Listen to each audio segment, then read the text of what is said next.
ഇത് മറ്റേ fuse carrier, ഇത് പവർ ബൂസ്റ്റർ, ഇത് ECM ബോർഡ്, ഇത് vaporiser, pressure meter, map sensor, injector കുറച്ച് ഉള്ളിലാണ്, എയർ ഫിൽറ്ററിൻ്റെ ബാക്ക് സൈഡ്, ഒരു സ്വിച്ച്,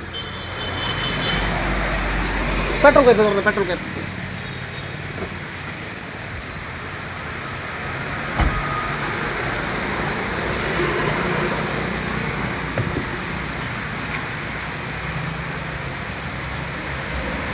പിടിച്ചോ. ഇത് ടാങ്ക് നമ്പർ, ടാങ്ക് വാൽവ്, നിങ്ങൾക്ക് എന്തെങ്കിലും വെൽഡിങ് ഉണ്ടെങ്കിൽ ഇവിടെ ഓഫ് ചെയ്യാം. പെട്രോൾ കാപ്പ്